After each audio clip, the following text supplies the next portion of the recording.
ये स्टोरी उमा और किशन की है जो बहुत ही कंजूस थे। राशन लाने में 2 सिक्के चले जाएंगे। आज खाना बनाना जरूरी है क्या? निचोड़ के। अरे उमा चाची, छोटे का जन्मदिन था तो लड्डू बनाए थे हम। ये लो। अरे वाह विमलावती, हमारी तरफ से आशीर्वाद दे देना। जरूर चाची, दे देंगे। ये लो, हो गया अपने भोजन का प्रबंध।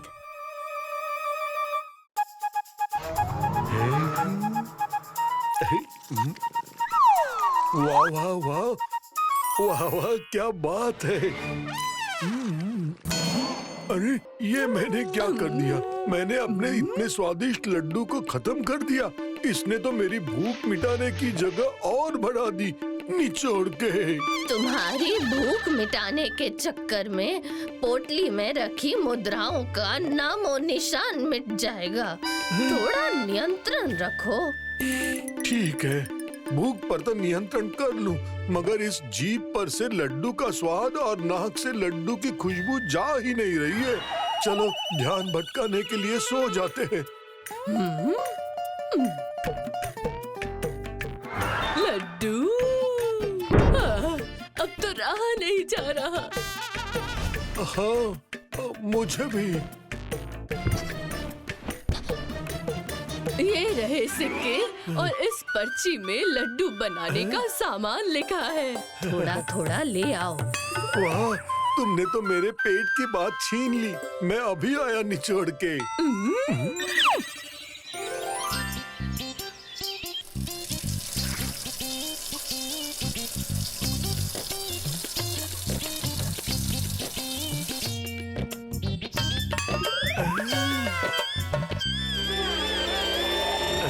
खुशबू।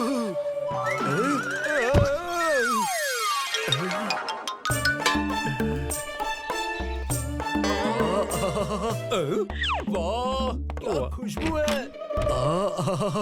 काकी ने लड्डू बनाए हैं क्या? लड्डू नहीं तो। कैसी बातें कर रहे हो? शायद किसी पड़ोसी ने बनाया होगा निचोड़ के। आदमी 2 और लड्डू 3। अरे पहले एक एक लड्डू खा लेते हैं।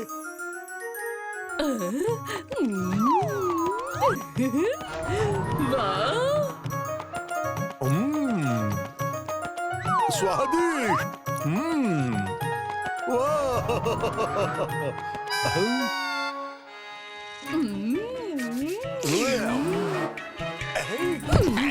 ऐसे कैसे? इतनी मेहनत करके बनाया है मैंने और चट कर जाओगे तुम? अरे मगर लड्डू बनाने का विचार किसने दिया? मगर पैसे किसने निकाले? पैसे किसी ने भी दिए हो, मगर खाऊंगा तो मैं ही। नहीं मैं। नहीं मैं। नहीं मैं। अच्छा ठीक है, इसको आधा कर लेते हैं। ठीक है। नहीं नहीं, थोड़ा इधर। ये तो तुम्हारा हिस्सा बड़ा हो गया। अरे नहीं नहीं, छोटा तो है। ये सही है। नहीं, अब तुम ज्यादा ले रहे हो। थोड़ा इधर। नहीं इधर। उनकी आधा लड्डू खाने की योजना भी काम नहीं आई।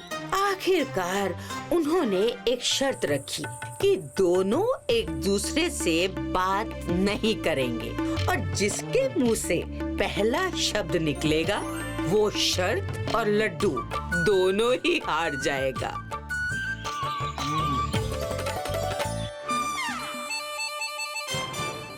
ये तो चुप रह नहीं पाती। ये शर्त तो मैं आराम से जीत जाऊंगा। कब तक चुप रहेंगे? इनसे तो मैं कुछ ना कुछ बुलवा ही लूंगी। कोई कुछ ना बोला और दोनों एक दूसरे की राह देखते देखते सो गए।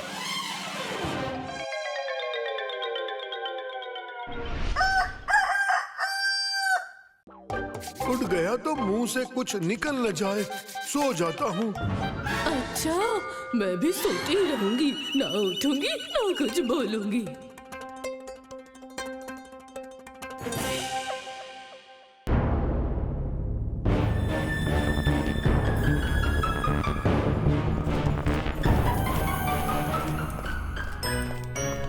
अरे अभी भी दरवाजा बंद है।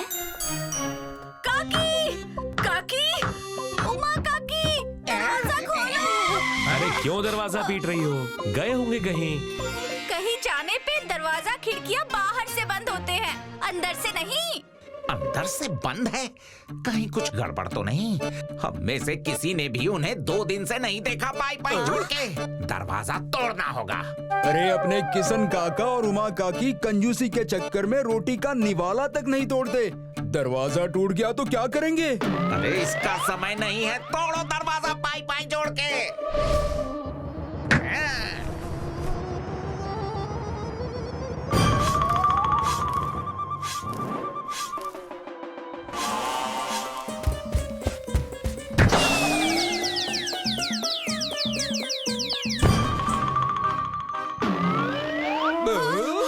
अब तो एक ही उपाय है।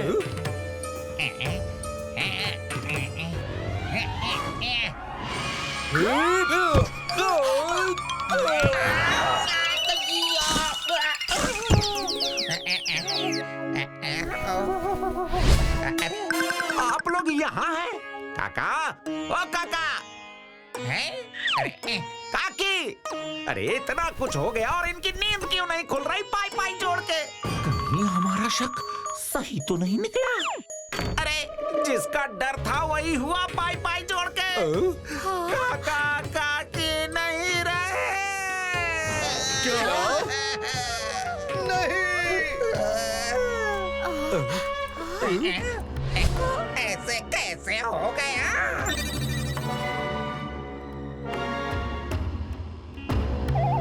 अब क्या करें? आग! भागो! अरे कोई बचाओ काका काकी को। अरे पहले खुद को तो बचाओ।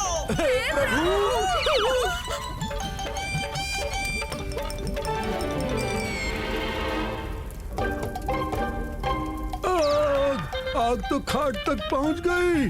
अरे उठो, भागो। आखिर मैं तो जीत ही गई। नहीं, बचाओ, बचाओ।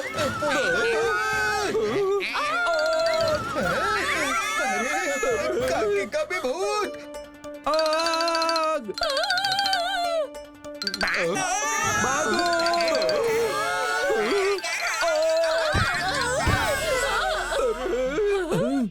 अरे यहाँ कोई भूत वूत नहीं है, हम जिंदा हैं निचोड़ के।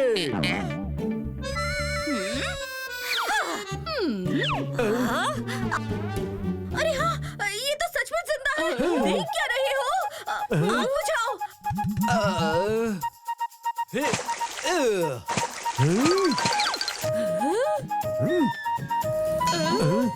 हमारा लड्डू।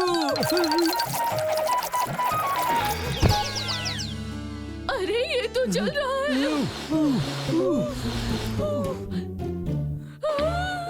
नहीं, हमारा लड्डू। उडांका विजयनगर का सबसे बड़ा व्यापारी था और सबसे बड़ा कंजूस भी, लेकिन उसने अपने बेटे को पालने में कोई कंजूसी नहीं की थी।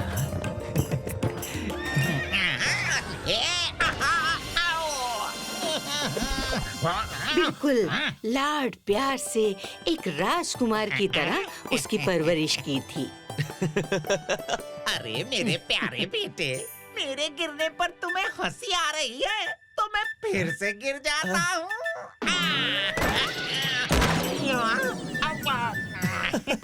पिताजी, आप गिरते हुए कितने अच्छे लगते हैं। सही कहा सरकार, इसलिए तो ये इतना गिरते पड़ते रहते हैं। चुप रहो। और मंगल, अब तुम बड़े हो गए हो बेटा, बच्चों जैसी हरकतें करना बंद करो, अपनी शादी के बारे में सोचो। मुझे तुम्हारी शादी की बड़ी चिंता होती है पाई जोड़ के। पिताजी, शादी विवाह के मामले में जल्दबाजी अच्छी बात नहीं है। कन्या भी तो अच्छी मिलनी चाहिए। अरे कन्या तो एक से एक है बेटा, तुम बस हाँ बोलो पाई जोड़ के। वैसे तुम्हें कैसी कन्या चाहिए? ऐसी कन्या पिताजी जो बहुत बुद्धिमान हो, ताकि हमारे पैसों का अच्छे से हिसाब किताब रख सके। अगर कन्या खर्चीली निकली तो हमारा सारा पैसा खर्च कर देगी। क्या? ये तो मैंने सोचा ही नहीं था। अरे मेरे बच्चे, तुम तो बहुत समझदार हो गए। पर बेटे, ऐसी कन्या मिलेगी कहाँ पाई पाई जोड़ के? पाई पाई जोड़ के नहीं पिताजी, जगह जगह खोज के। मैं हर जगह खुद जा जाकर ढूंढूंगा। मुझे यकीन है कि मुझे कोई ना कोई बुद्धिमान कन्या जरूर मिल जाएगी। हाँ, तो साथ में रमन को भी ले जाओ। हाँ, अच्छे से जांच परख के बुद्धिमान कन्या ही खोजना। मंगल घोड़े और रमन के साथ अपने लिए एक बुद्धिमान और योग्य लड़की खोजने के लिए निकल गया।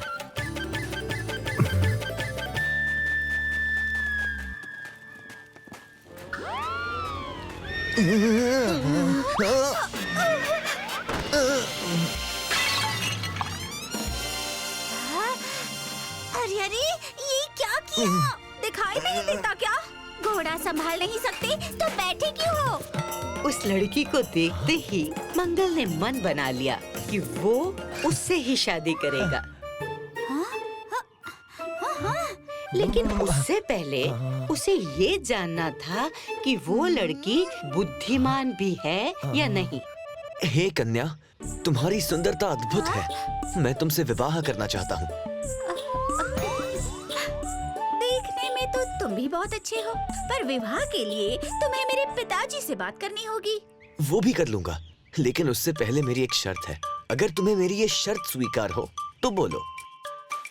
शर्त? कैसी शर्त? क्या तुम इस अनाज से दाल, चावल, सब्जी और दही बना सकती हो? अगर तुम ऐसा कर पाओगी तभी मैं तुमसे शादी करूंगा। ये कैसी शर्त हुई? धन से दही और सब्जी कैसे बनेगी? मुझे नहीं करनी शादी।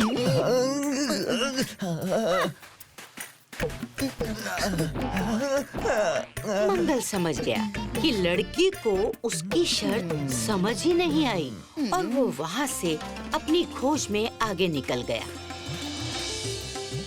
इस तरह मंगल कई लड़कियों से मिला, पर उसकी शर्त का जवाब किसी के पास भी नहीं था।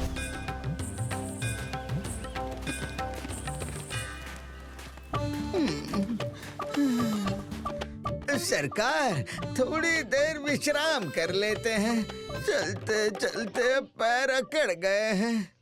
नहीं नहीं, बिल्कुल नहीं। चुपचाप चलते रहो, कोई आराम नहीं होगा। जब देखो आराम ही करना है इसे। हाँ हाँ, समझ गया, तुम भी थक गए हो। चलो ठीक है, आज इधर ही विश्राम करेंगे।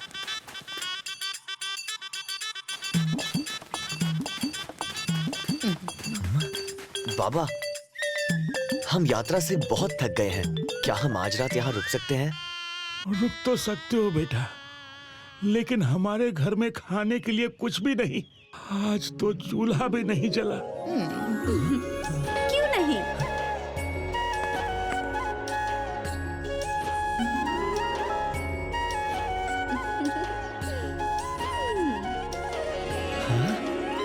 आप लोग बिल्कुल यहाँ रुक सकते हैं। अतिथि की सेवा करना तो धर्म होता है। आप लोग विश्राम कीजिए, तब तक मैं भोजन का कुछ प्रबंध करती हूँ।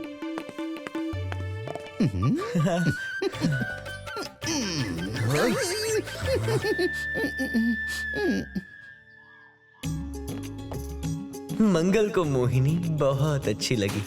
सरकार, ये लड़की तो बहुत ही अच्छी है। हाँ? अच्छी तो है, पर मुझे ये देखना है कि ये बुद्धिमान भी है या नहीं। हे कन्या, मैं तुमसे विवाह करना चाहता हूँ। तुम मुझे बहुत पसंद हो, लेकिन उसके लिए मेरी छोटी सी शर्त है। विवाह के लिए शर्त? क्या तुम बोरी में रखे अनाज से चावल, दाल, सब्जी और दही बना सकती हो? अगर तुम ऐसा कर पाओगी तो मैं तुमसे शादी कर लूंगा। हाँ हाँ, क्यों नहीं? ये तो बहुत आसान है। आप विश्राम कीजिए, तब तक मैं सब बना के रखती हूँ।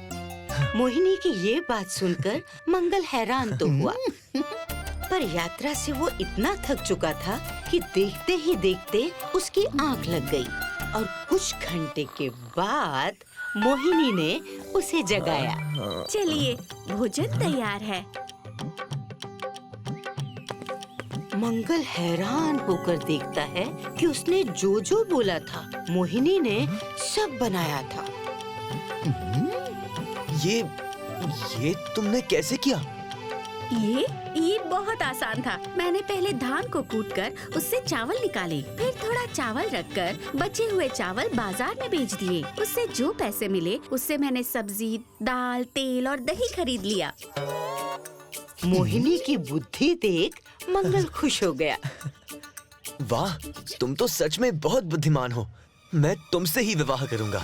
वो तो ठीक है, पर उससे पहले मेरी इच्छा भी तो जान लो। मैं तुमसे विवाह नहीं कर सकती।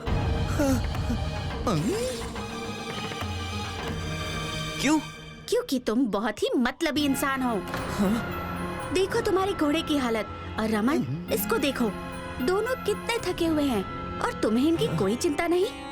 पर फिर ये सब तुमने पहले क्यों नहीं बोला? ताकि तुम्हें ये न लगे कि मैं तुम्हारी शर्त पूरी नहीं कर सकती। समझ गया, तुम सत्य बोल रही हो, पर अब मैं ऐसा बिल्कुल नहीं करूंगा। मोहिनी की ना सुनकर मंगल दुखी तो था, पर उसे उसकी बात समझ में आ गई थी। वो कुछ सोचकर वहाँ से चुपचाप चला गया। और कुछ दिनों के बाद बैलगाड़ी से जाती हुई मोहिनी ने अपने घोड़े को प्यार से खिलाते हुए मंगल को देखा।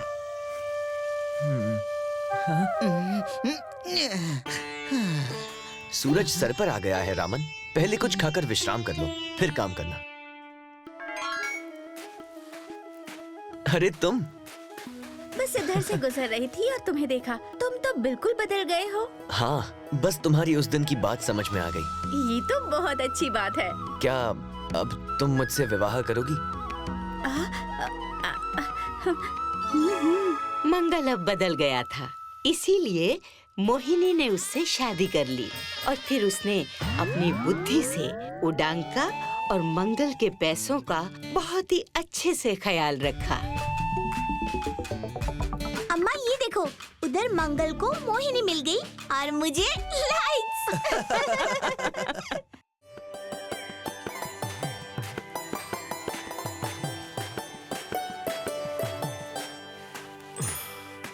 उफ, ये गर्मी।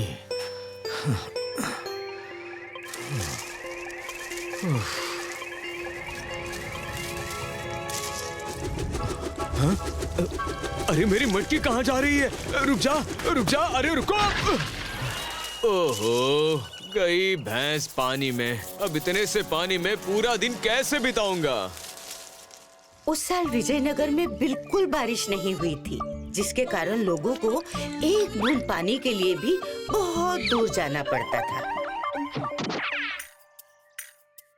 जहाँ लोग पानी की एक एक बूंद के लिए तरस रहे थे, पानी के गिर जाने से रवि भी बहुत दुखी था। अब ये कैसे हुआ? लगता है आज का दिन ही खराब है।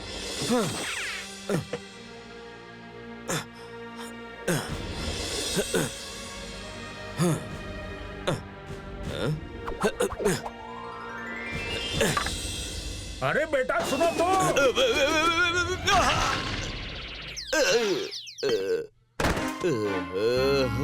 अरे तुम तो गिर गए। बुढ़ा हूँ वरना मैं ही उठा देता। अब झट से उठ जाओ और फट से मुझे थोड़ा पानी पिला दो। पानी? अरे डर तो ऐसे रहे हो जैसे तुमसे सोना मांग लिया हो। अरे बाबा, आजकल पानी सोने से कम है क्या? खैर बैठिए, देता हूँ।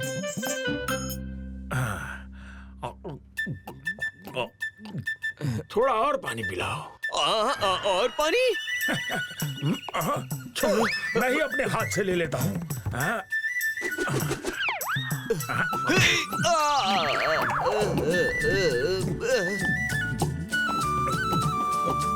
पूरा पी गए? खैर कोई बात नहीं। कहते हैं पानी पिलाना तो पुण्य का काम होता है। बेटे तुम सच में बहुत दयालु हो। जिस तरह से तुमने मुझ बुढ़े की मदद की है, वैसे ही सबकी मदद करते रहना। तुम पर बहुत कृपा होगी।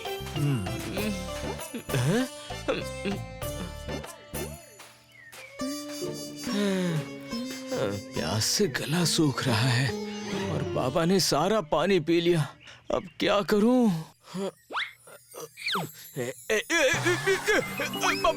पानी!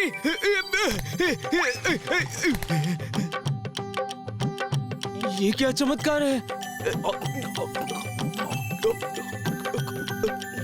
वाह, कितना निर्मल और मीठा पानी था। हा? कैसे हो रवि भैया? बस ठीक हूँ। तुम्हारा पैर अभी तक ठीक नहीं हुआ? क्या बताऊं भैया, हकीम वैद्य दवा सब करा ली लेकिन कोई फायदा नहीं हुआ। अरे सब्र रखो, ठीक हो जाएगा। वैसे कहाँ जा रहे हो इतनी धूप में?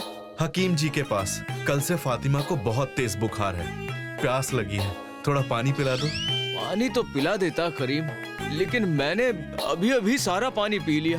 मटके में एक बूंद भी पानी नहीं बचा। आज का तो दिन ही खराब है।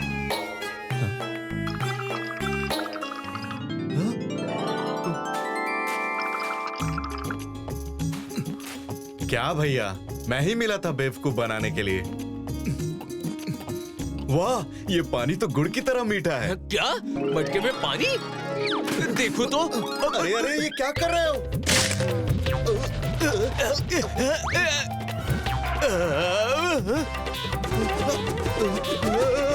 अरे करीम, संभालो अपने आप को। अरे मेरा पैर तो ठीक हो गया। रवि भैया, आपके पानी में तो सच में जादू है। अरे फातिमा, तुम भी पियो।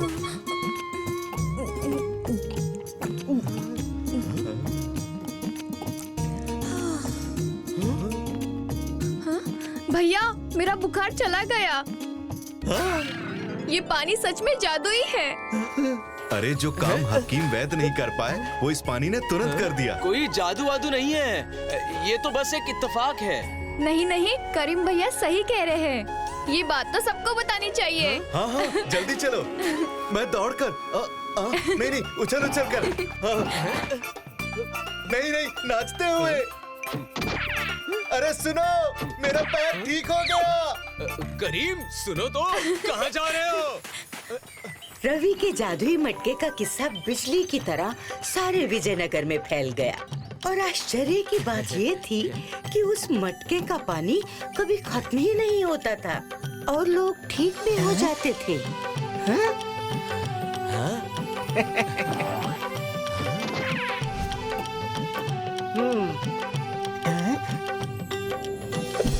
मैं ठीक हो गया। पर रवि उसके बदले कभी किसी से कुछ नहीं लेता था। और फिर एक दिन रवि, मटका लेकर जल्दी मेरे साथ चलो। मेरे मालिक की तबीयत बहुत खराब है। अरे पीछे हटो, धो धो के। बड़े चतुर हो, ये भीड़ दिखाई दे रही है, ये भी पानी को पीने ही आए हैं। जाओ और अपनी बारी का इंतजार करो। इन गरीब लोगों का इलाज करके क्या मिलेगा तुम्हें? थोड़ा सा अनाज। मेरे साथ चलो, मेरे मालिक तुम्हारी झोली सिक्कों से भर देंगे। ये सुनकर रवि सोच में पड़ गया कि बात तो एकदम सही है। अमीर लोगों का इलाज करके उसकी दशा सच में बदल जाएगी। और वो बिना सोचे समझे सारे लोगों को अगले दिन आने को बोलकर अपना मटका लेकर वहाँ से चला गया।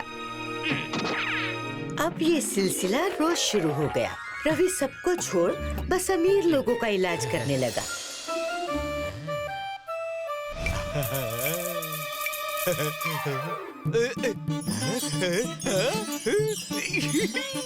और धीरे धीरे उसकी दुकान के बाहर भीड़ कम होने लगी।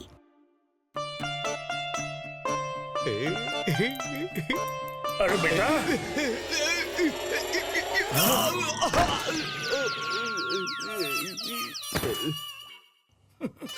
अरे बाबा, आप? थोड़ा पानी मिलेगा? हाँ हाँ, क्यों नहीं। ए रवि, जल्दी से अपना मटका उठाओ और घोड़े पर चढ़ जाओ। महारानी को मच्छर ने काट लिया है। हाँ हाँ हाँ, बस अभी आया। जरा बाबा को पानी तो पिला दूं। महारानी बीमार है और तुम्हें दूसरों को पानी पिलाने की बड़ी है। अगर महारानी तुम्हारा पानी पीने से ठीक हो गई तो ये सारी मुद्राएं तुम्हारी होंगी। क्या? चलो।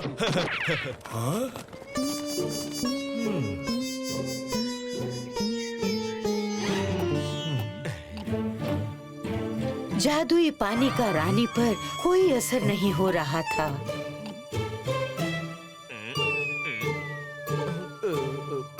मुझे तो पहले से ही शक था, जो काम हमारी जड़ी बूटी नहीं कर सके वो पानी कर देगा। महाराज, ये सिर्फ एक धूर्त इंसान है। सिपाहियों, पकड़ लो इसे।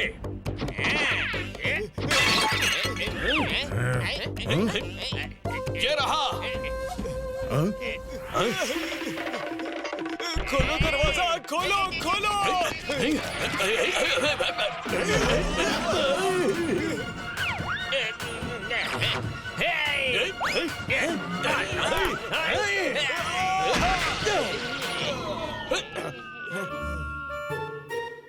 मूर्ख, दूर हो जाओ मेरी नजरों से, वरना हमेशा के लिए तुम्हें अपने राज्य से बाहर भेज दूंगा। महाराज, मुझे क्षमा करें महाराज। रवि जान बचाकर अपनी दुकान में आता है, पर वहाँ किसी को नहीं पाता। वो समझ जाता है कि ये सब उसी वृद्ध बाबा की वजह से हुआ था। रवि को अपनी गलती का एहसास होता है कि कैसे उसने कुछ पैसों के लिए गरीब लोगों की मदद करना छोड़ दिया। बहुत बड़ी गलती हो गई मुझसे, मुझे इसका प्रायश्चित करना होगा। उस दिन के बाद रवि हर रोज अपनी दुकान के बाहर मटके में पानी भर के रखने लगा, जो जादुई तो नहीं था, पर उससे सबकी प्यास जरूर बुझ जाती थी। उस दिन से वहाँ से कोई प्यासा नहीं लौटा, क्योंकि रवि समझ गया था कि किसी की मदद करने से बड़ा धर्म कुछ भी नहीं होता। हाँ? हाँ? हाँ? हाँ? लगता है चीरू को कहानी का मतलब समझ में आ गया। क्यों बच्चों?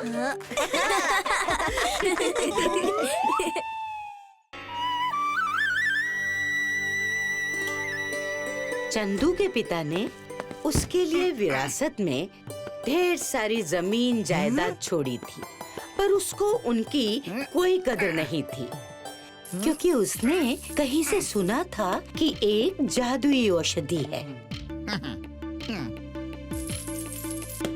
तो वो दिन रात उसी औषधि को बनाने के चक्कर में लगा रहता था।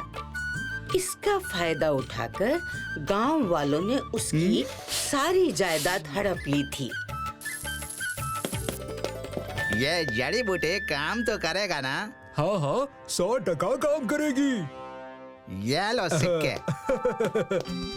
इस बात से उसकी पत्नी रमा बहुत चिंतित थी। अयो, सारा जमीन तो बेच दिया।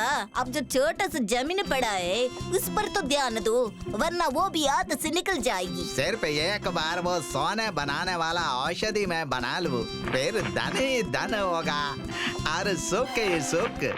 अयो, पता नहीं कौन सा औषधि का भूत सवार इन पर।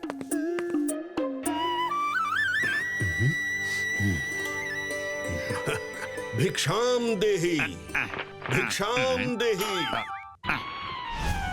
प्रणाम महाराज। आइए महाराज, आइए, विराजिए।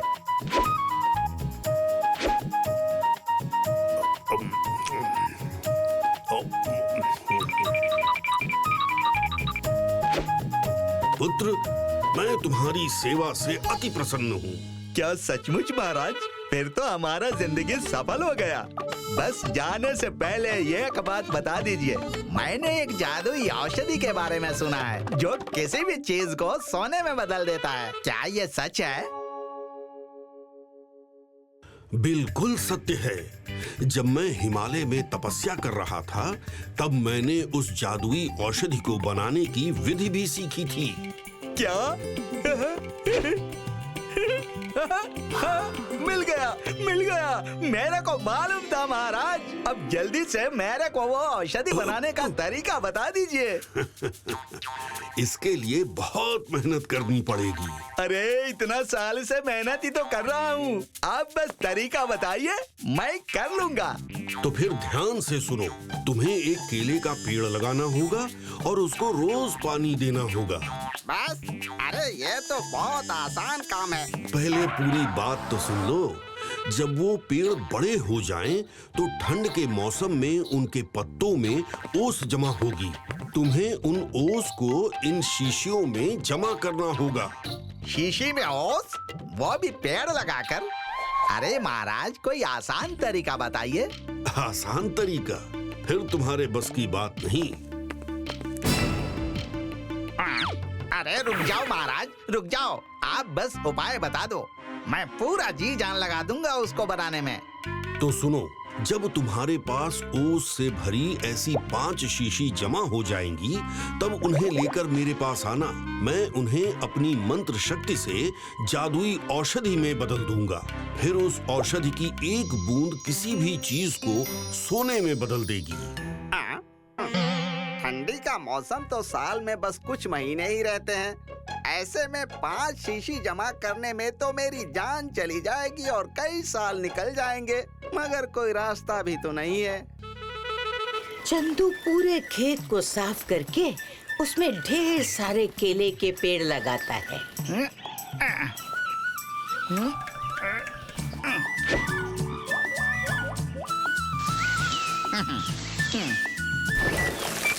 और दिन रात उनकी देखभाल अच्छे से करता है, चाहे आंधी आए या तूफान। और आखिर में उसकी मेहनत रंग लाती है और पेड़ों में ढेर सारे केले लगते हैं।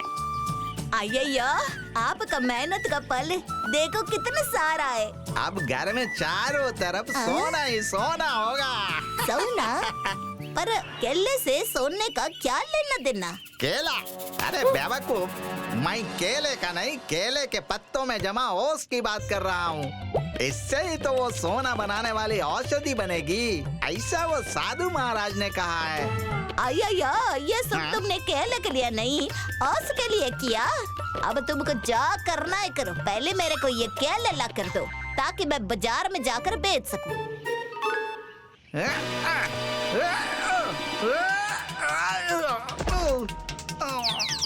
अरे ओस?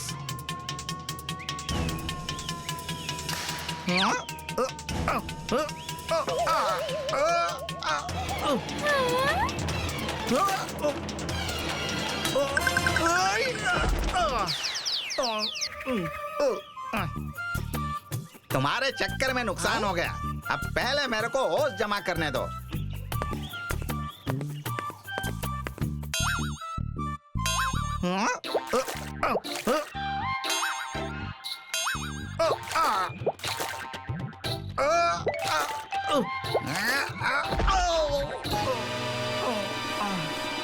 बस एक शीशी? ऐसे ही 5 शीशी जमा करने में मेरे को कई साल लग जाएंगे। तुम तो जमा करते रहो ओस, मैं चली केले बेचने। चंदू हर साल केले के पेड़ लगाता और उनसे ऊंस जमा करता था। इधर रमा पेड़ में लगे केलों को बाजार में बेच आया करती।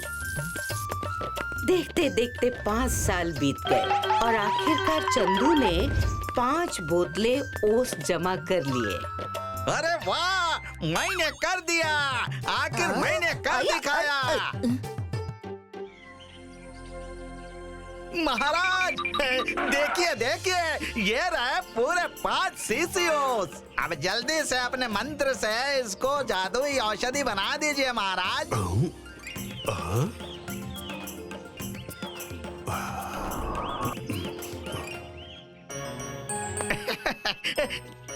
चलो अभी जल्दी से सोने की थाली बन जा।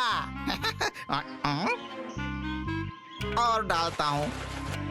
हाँ, ये हो क्यों नहीं रहा? सोने का पत्ता बन जा। ये भी नहीं हुआ।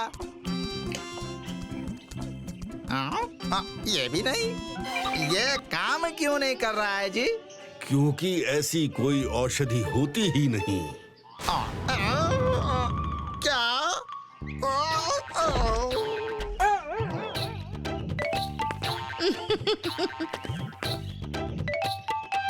ये तो धोखा है महाराज। आपने हमारे 5 साल बर्बाद कर दिए।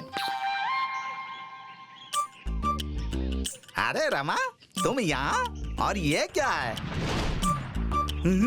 देख, इतने सारे सोने के सिक्के। यही वो सोना है जिसके लिए पिछले 5 सालों से तुम लगातार मेहनत कर रहे थे। मतलब जब तुम खेती करके केले के पेड़ उगा रहे थे, रमा उनमें लगे केलों को बाजार में बेच आया करती थी और धीरे धीरे उसी से इसने इतने सिक्के जमा कर लिए। यही तो है तुम्हारा वो सोना, और ये किसी औषधि से नहीं, तुम्हारे परिश्रम से जमा हुए हैं। पर यह बात आपने मुझे पहले क्यों नहीं बताई? अगर पहले बता देता तो तुम ये सब करते ही नहीं। हमें क्षमा कर दीजिए महाराज। हमारी समझ में आ गया कि मेहनत ही असली जादुई औषधि है। उस दिन के बाद चंदू खूब मेहनत करता और बिना समझे बूझे किसी की बात पर भी भरोसा नहीं करता था। If you like this video, subscribe to our channel Murthy Media.